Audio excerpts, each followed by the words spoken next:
Assalamualaikum warahmatullahi wabarakatuh. Ini saya Ibrahim Abdul Rauf, nomor MBM 20 30 10 25, dan partner saya Rafika Tauri Zalbiana, nomor MBM 20 30 10 034. Di sini saya mau menjelaskan tentang model simulasi sistem produksi dengan sistem dinamika guna membantu perencanaan kapasitas produksi di PT KAI Kasin Malang dengan bantuan software Pensil. Pendahuluan, seperti ini lah titipan. Permintaannya semakin meningkat, keinginan konsumen yang mengalami perubahan dan waktunya memacu perusahaan berusaha memenuhi keinginan dan mengikuti perkembangan produk produksi yang fungsi pokok dalam setiap organisasi industri mencakup aktivitas guna pencipta nilai tambah produk yang merupakan output dari setiap organisasi tersebut. Untuk mempermudah dalam menggambarkan dan mengetahui interaksi tersebut dapat dibuat dalam model dilakukan simulasi sistem produksi dan sistem dinamik. Sistem dinamik merupakan sebuah metodologi teknik matematika yang membingkai, memahami, mendiskusikan masalah yang kompleks. PT Kasin Malang merupakan bidang industri kulit yang telah didirikan sejak tahun 1941. Oke, PT Kasin merupakan sistem produksi dengan menggunakan bahan baku energi, sumber daya lainnya secara efisien dengan efektif. Kemudian kulit box setiap bulannya bernilai antara 1 juta sampai 4.000 unit. PT Kasin hanya bisa memproduksi sebanyak 2.000 unit per bulan dengan 25 pekerja di bagian produksi mengoperasikan bahan baku dan jalannya mesin. Rumusan masalah dan tujuan. Masalahnya adalah bagaimana model simulasi dalam sistem dinamik yang baik untuk menguji kesesuaian rata-rata permintaan dengan kapasitas produksi yang tepat untuk PT Kasin. Tujuan pertama untuk mengetahui atau apa itu software Pensim, dua untuk mengidentifikasikan faktor yang saling berhubungan dalam sistem, tiga untuk menyelesaikan permasalahannya dari PT Kasin dan software Pensim. Manfaat, petikan dapat mengoperasikan software Pensim untuk memecahkan masalah sistem dinamik. Dua, petikan dapat memahami struktur hubungan antara banyaknya variabel dan sistem yang berkaitan. Tiga, praktikan dapat menambah pengetahuan terkait sistem dinamik. Tipus.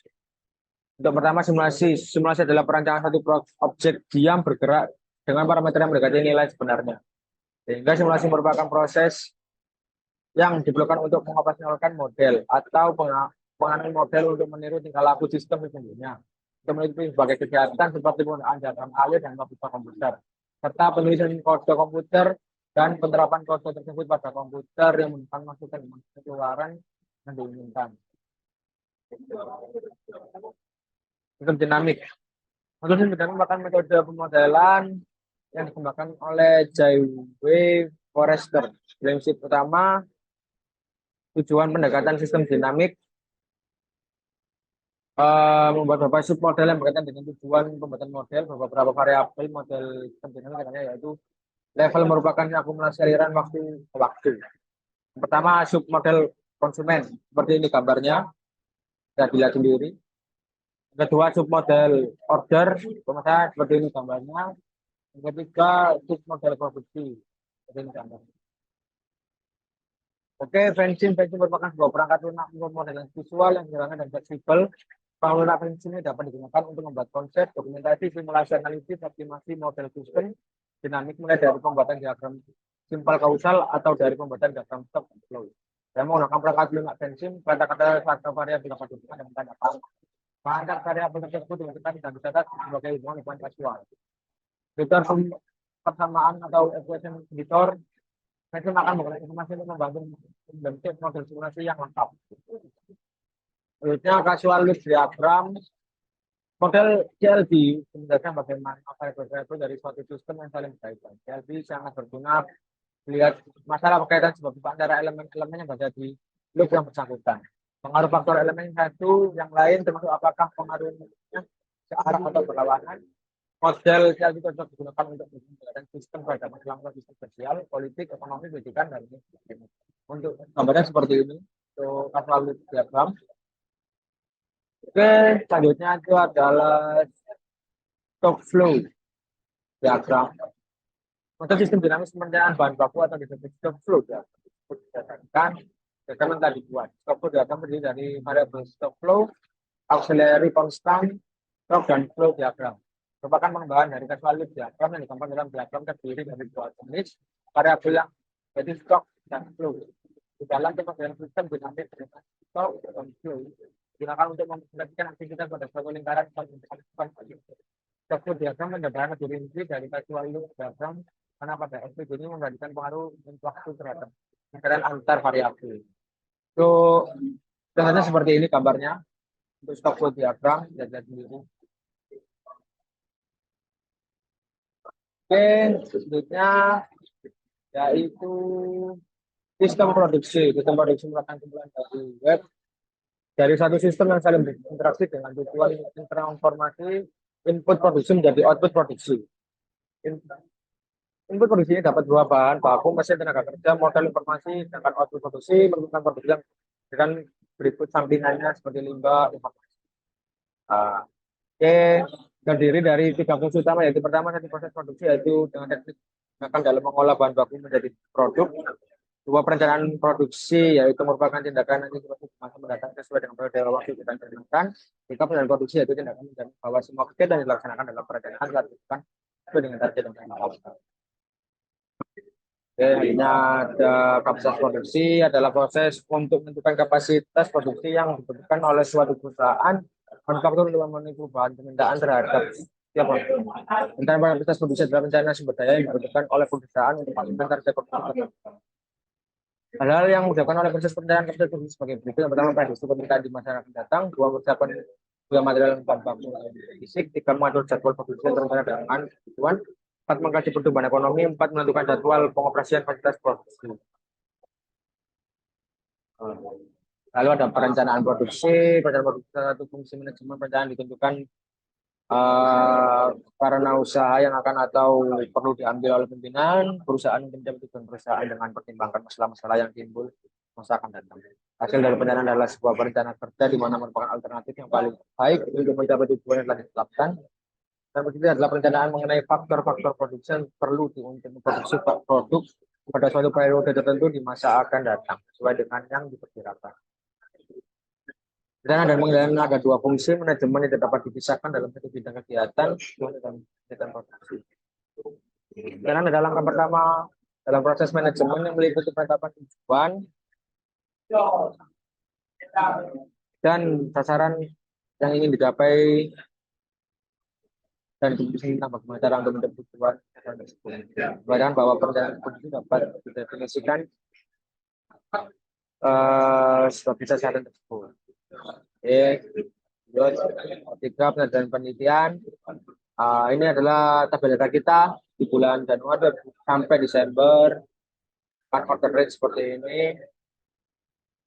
Lalunya contoh casual loop ya kan. Oke, kita lanjut ke pemrograman pensim dilakukan oleh saya.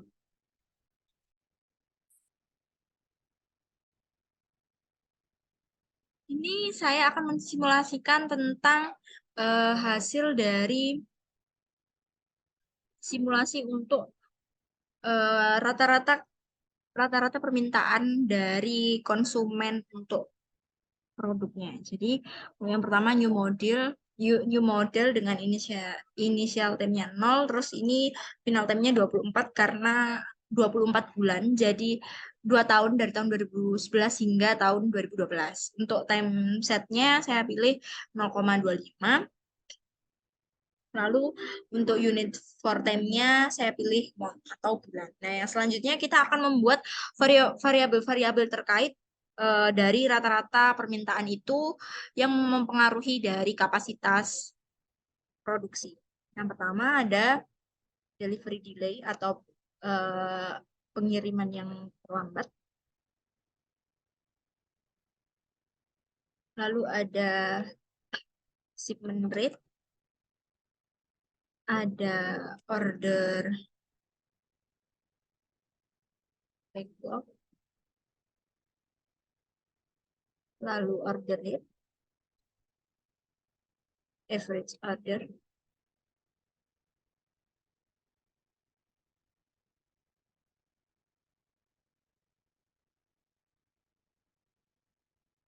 current capacity, initial capacity,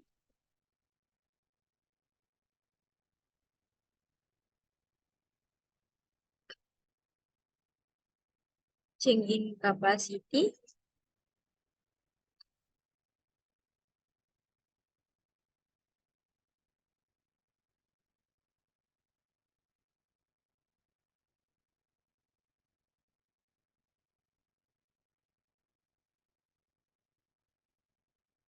minimum number of change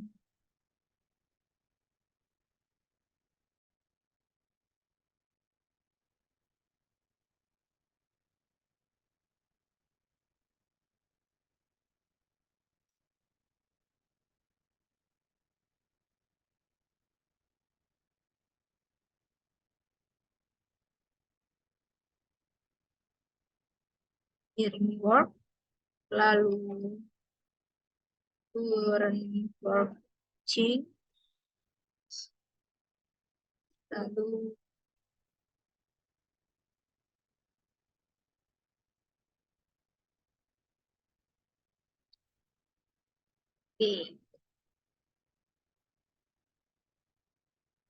standar table. Nah, lalu kita akan menyusun causal loop-nya ini. Yang pertama delivery delay-nya di sini, terus order backlog-nya di mana tuh? Backlog-nya di sini. Terus order rate-nya di sini. Shipment rate-nya di sini.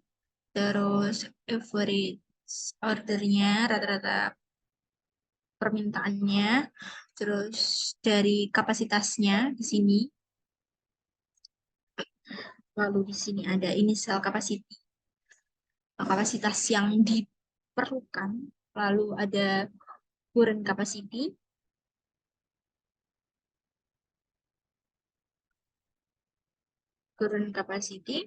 lalu ada change in capacity, terus baru di sini set number, di sini minimum number, terus habis itu di sini ada unit product, yang di sini ada standard time. Nah, standard time, terus habis itu di sini ada hearing, ada viewing, ada work available, ada current work,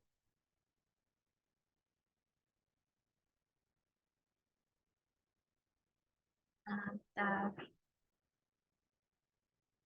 kurang satu, work change. Oke, kita hitung dulu ya biar sesuai dengan hasil dari laporan tadi. Kita sesuaikan satu.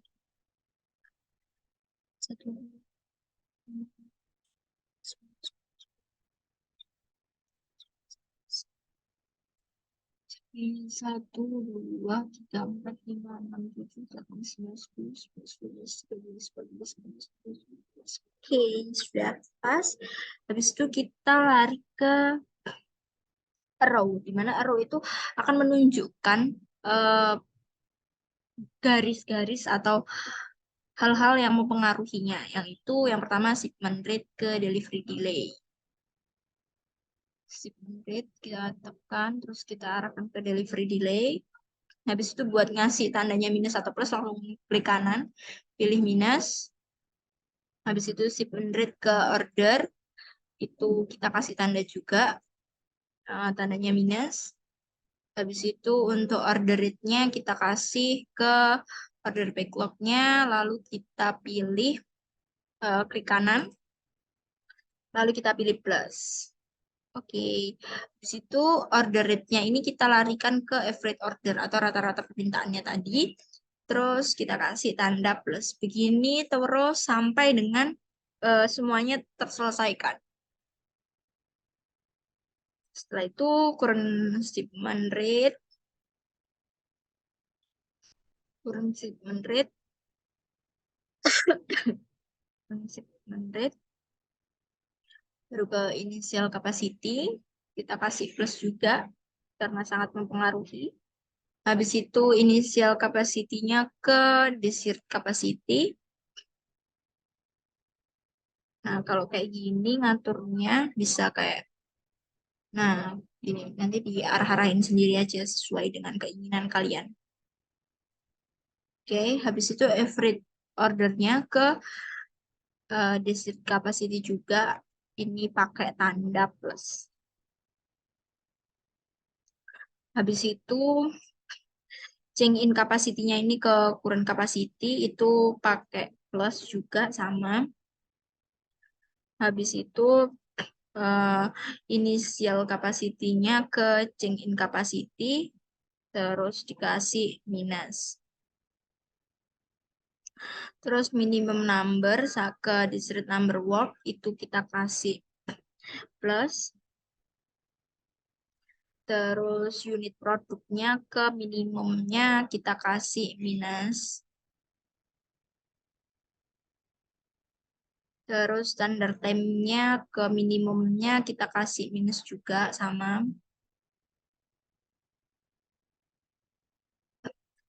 Lalu ini biar nggak ketindih, jadi ini kita kasih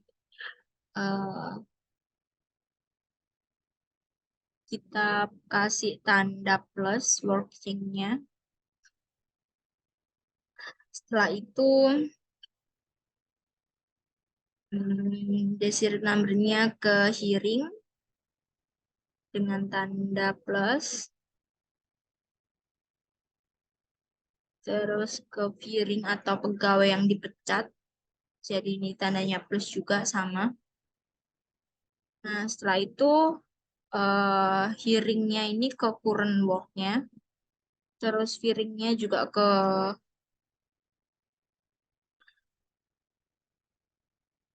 hearing-nya ini ke current work-nya itu kasih plus. Terus current change work-nya ke work available itu dikasih plus juga sama. Habis itu fearing-nya ini ke daerah current work juga itu dikasih negatif.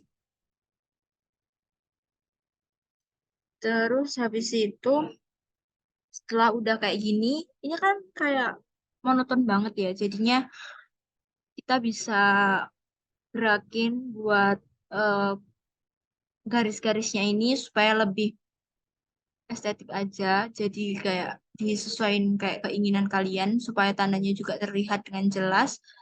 Jadinya kayak di model-model aja, bebas. Sesuai dengan ini mood kalian aja. Kayak gini ya, lebih ini ya.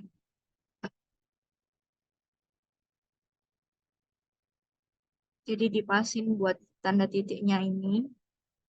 Terus habis itu kalau udah ini akan di screenshot dan dimasukin ke laporan.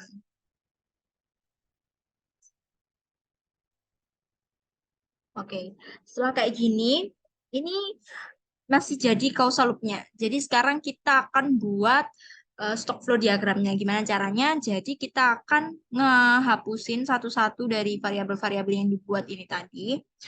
Eh, ntar kita ini aja. Ntar kita tentuin buatannya lagi. Kenapa kok dihapus? Karena kita akan membuat stock flow diagramnya dari halaman ini. Jadi itu tadi kayak petunjuk yang kayak variabel-variabel yang memang dibutuhkan untuk membuat eh, simulasi dari kapasitas produksi. Nah, oke, yang selanjutnya kita akan buat eh, stock flow diagramnya, yaitu pertama,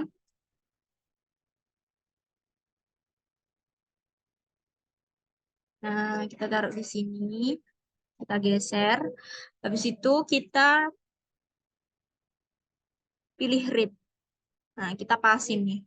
Kita pasin ke ordernya. Lalu di sini kita kasih shipment rate. Oke. Habis itu kita kasih lagi ke sana, ke panah satunya. Kita kasih order rate. Nah, dari orderan ini itu kan kita pasti punya eh, delay dari pengirimannya. Jadi kita kasih delivery delay dari ini. Kita taruh di sini sebagai variabel yang mempengaruhi. Lalu di sini ada average order atau rata-rata permintaannya. Nah, oke, kita taruh di sini. Terus kita buat lagi untuk current capacity. Jadi rata-rata yang memang dibutuhkan dari kapasitasnya itu memenuhi nggak sih gitu. Ini kita klik di sini, lalu kita pasin. Nah, ini apa yang mempengaruhi, yaitu change in capacity. Kita cek tuh kapasitasnya mana.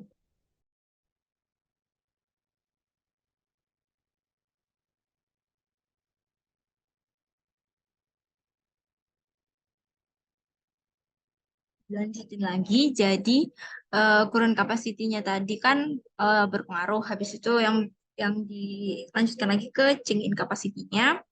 Habis itu yang berpengaruh lagi yaitu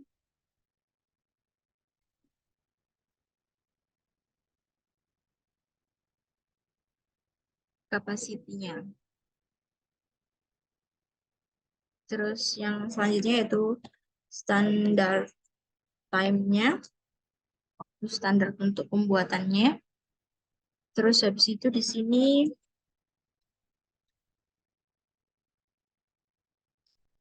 kerjanya. Kerjanya kan pasti sangat butuh banget kan pekerja untuk menyelesaikan segala pekerjaan ini. Terus di sini kita minimum,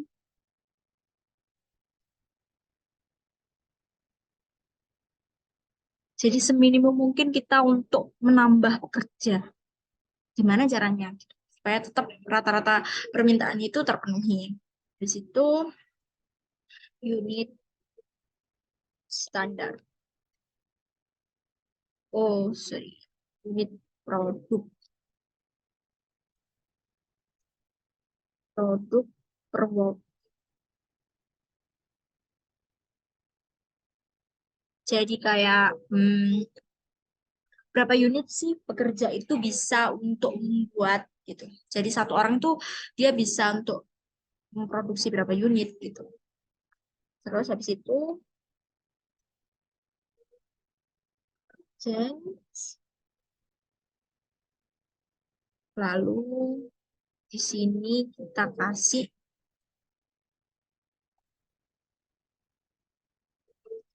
turun work. Di situ ke arah sininya kayak gini ya.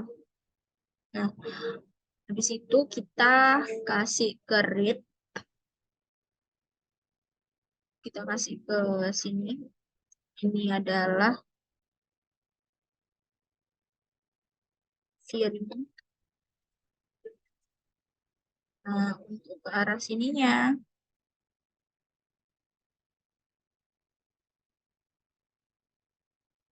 ini kita kasih piring, lalu di sini kita kasih delay. Nah, habis itu kita kasih arrow lagi kayak tadi, mana-mana yang mempengaruhinya. Habis itu kita kasih ke shipment rate ke delivery delay, terus habis itu order backlog-nya ke delivery delay, habis itu order rate-nya ini kita kasih ke average order-nya kita kasih ke desired capacity, habis itu current capacity-nya kita kasih ke, wait, sebentar, initial capacity-nya belum masuk.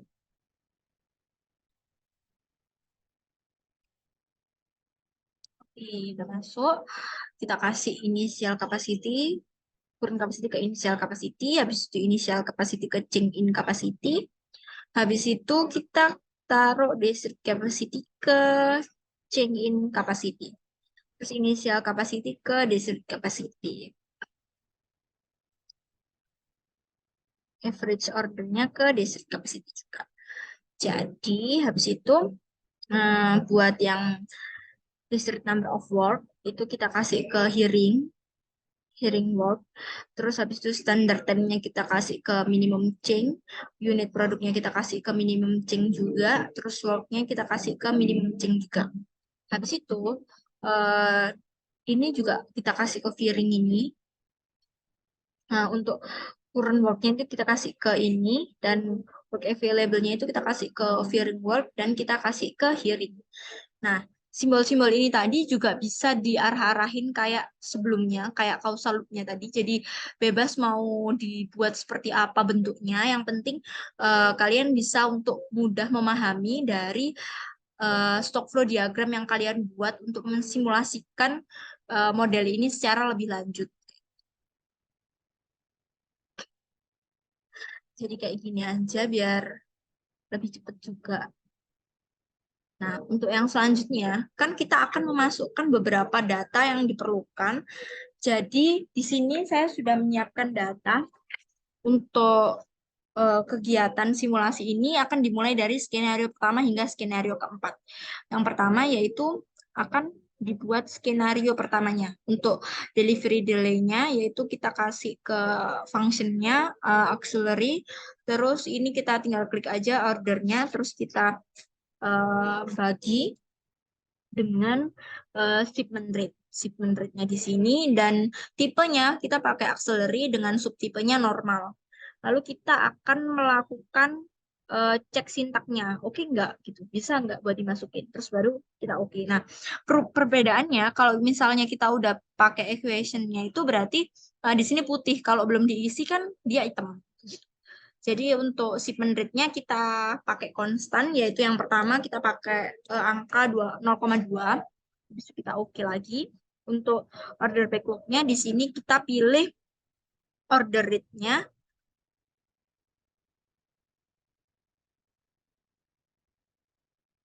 kita pilih order rate-nya dibagi sama shipment rate dengan initial value-nya itu 0 gitu. Terus kita oke. Habis itu untuk order rate-nya kita pilih 0,1. Habis itu kita kasih ke current capacity-nya, yaitu change in capacity aja, tinggal di input, terus oke. Terus habis itu kita ke change in capacity-nya. Change in capacity-nya itu kita pilih initial capacity ditambah dengan desired capacity dengan model tipe auxiliary. Terus habis itu kita pilih ke average order. Average order itu kita tinggal klik aja order rate gitu. Dengan levelnya jangan lupa kita pakai order rate-nya itu pakai 0,7. Jadi lebih gede.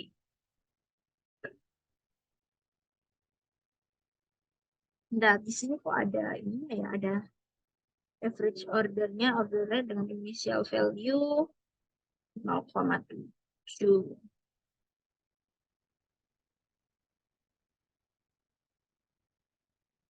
Oh, ini dikurangi dari average ordernya ini.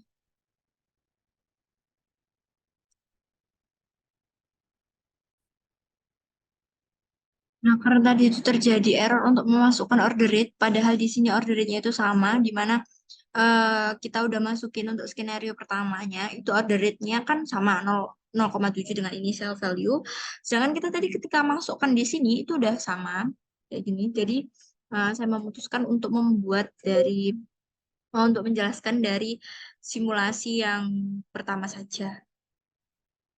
Jadi kan ini ada keeroran yang saya juga tidak tahu kenapa. Terus habis itu untuk setelah average ordernya selesai, itu nanti kita akan buat ke ini simulasi dari semuanya ini akan dicantumkan di laporan. Jadi untuk ini kita masukkan current work chain seperti itu sampai pada kita langsung Ctrl A lalu kita simulasikan lalu kita klik ini untuk melihat grafiknya untuk simulasi pertama itu kan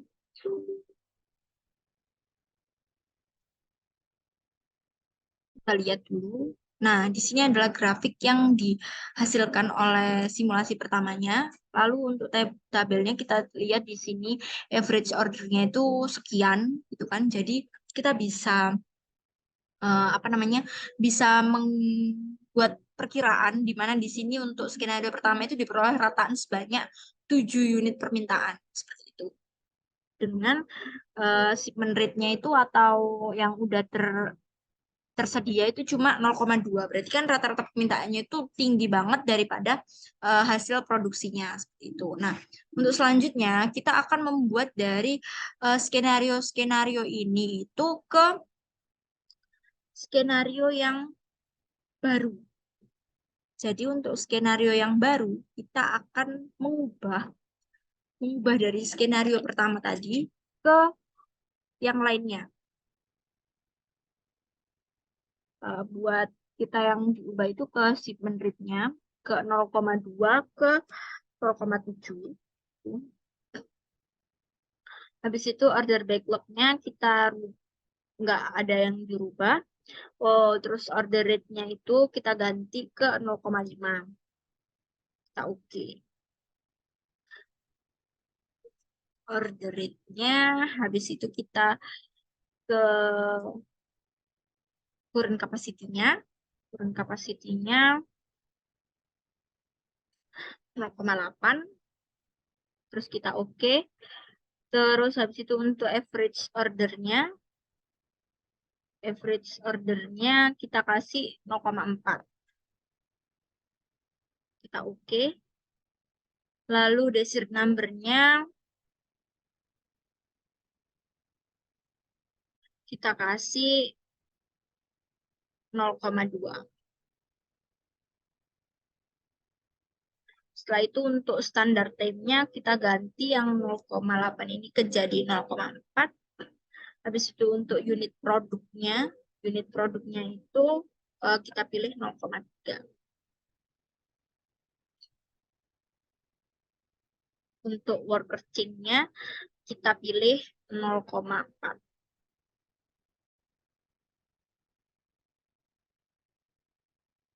Kayak gini, terus habis itu kita ke current work-nya.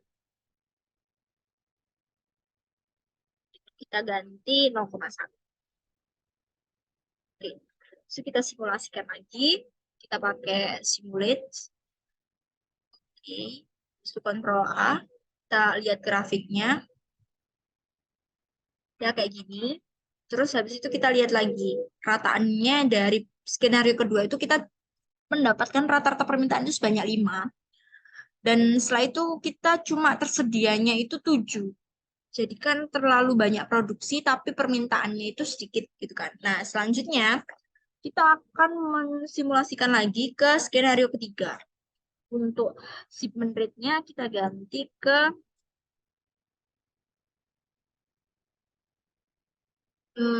bentar. Kita ganti langsung ke 0,3. Terus habis itu ke order rate-nya. Order rate-nya 0,2. Kita langsung ke skenario 4 aja deh kalau gitu. 0,2.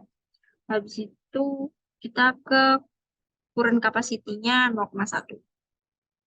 Jadi ini untuk skenario yang paling stabil, nanti kita pilih yang mana. Tuh. Average ordernya 0,2.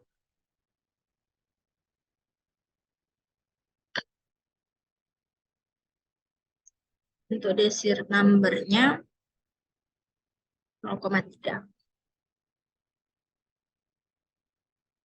Untuk standar time-nya, ya. Untuk unit produknya, kita ganti 0,2. Untuk work chain-nya, kita ganti 0,2. Untuk current work-nya, kita ganti ke 0,4.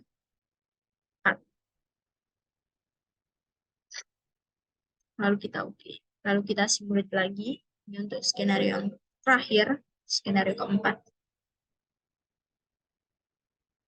Terus kita lihat grafiknya. Nah, ini grafik yang muncul dari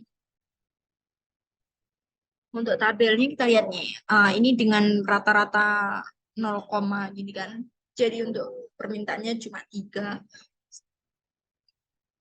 Jadi kita buat view lagi. Nah, di sini kita akan kasih view objects. View objectnya kita input, terus kita pilih nih yang kita jadikan ini. Jadikan apa namanya? Yang pengen dilihat itu apa gitu. Di sini aku pakai order backlog. Lalu kita oke. Lalu ini kita pilih grafik.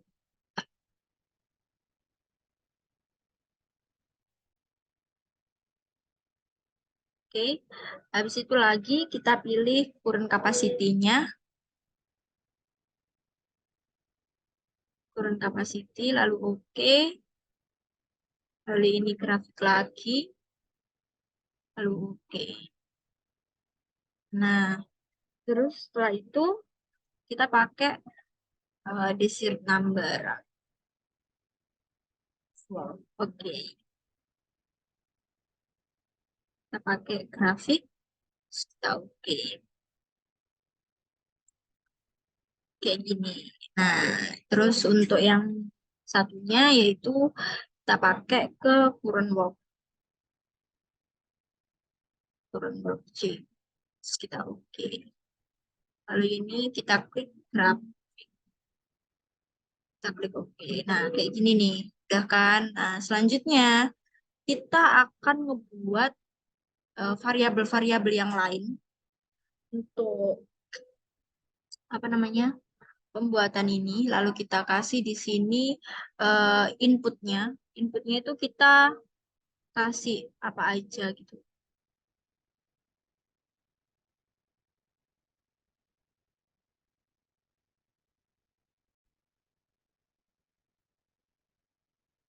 Kita pilih di sini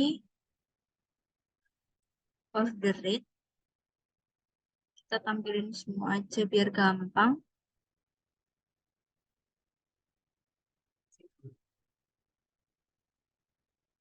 Kita pakai order rate.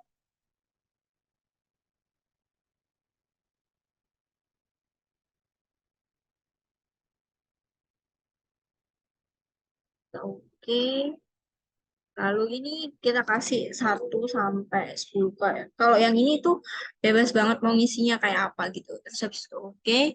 Sampai pada eh, simulasi-simulasi yang lain. Jadi kayak variabel-variabel yang lain gitu.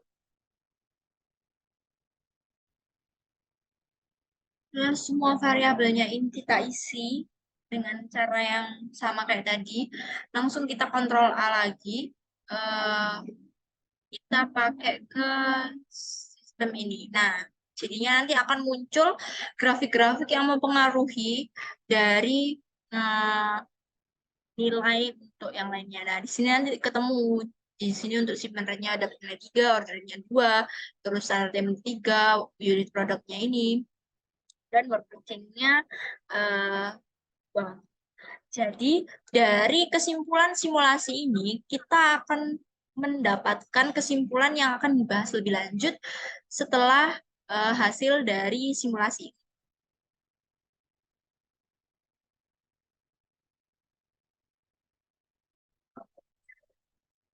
Baik, setelah dilakukan pemrograman prinsip dari materi saya, kita langsung ke analisis output di bab 4. Nah, dengan hasil pengolahan data mengenai efisiensi produksi pada PT Kasin untuk memenuhi rata-rata dapat diketahui bahwa terdapat dan grafik simulasi yang telah dilakukan. Dan diperoleh hasil pada hasil yang pertama memiliki rata-rata permintaan sebanyak 7 unit, namun produksi yang tersedia sebanyak 2 unit. Namun pada skenario kedua memiliki rata-rata permintaan 4 unit, produksi yang tersedia 7 unit, sedangkan pada skenario 3 memiliki 1 unit dan produksi tersedia sebanyak 5 unit. Lalu skenario keempat memiliki rata-rata permintaan sebanyak 3 unit dan tersedia 3. Jika diperoleh bahwa skenario kedua memiliki nilai optimum, karena jika permintaan sebanyak 3 unit terpenuhi misalkan 4 unit produk yang maka hal tersebut cukup efisien dikarenakan unit terpisah menjadi cadangan output produksi yang siap dijual untuk perusahaan atau sebelumnya mengalami kekurangan permintaan sebelumnya. Untuk kesimpulan, pertama versi perangkat untuk modelan sederhana dan fleksibel perangkat prinsip menggunakan membuat konsep dokumentasi simulasi analisis optimasi model sistem dinamik mulai dari pembuatan diagram simpel kausal dari pembuatan diagram stock flow dengan menggunakan perangkat lunak prinsip kata-kata variabel dapat dihubungkan dengan kata kanan. Wah, bisa dilihat sendiri sama tiga dilihat sendiri. Lalu adapun saran yang dapat diberikan pada ini adalah pengumpulan data sebaiknya menggunakan 3 angka di belakang koma agar hasil dapat lebih maksimal dan akurat. Dan itu untuk penelitian selanjutnya disarankan menambahkan atau menambahkan pekerjaan dinamik yang diambil dan menggunakan perkembangan faktor lingkungan dan sosial sehingga perusahaan dapat menerapkan konsep yang tinggi. Baik, sekian dari kelompok kami. Mohon maaf sebelumnya. Wassalamualaikum warahmatullahi wabarakatuh.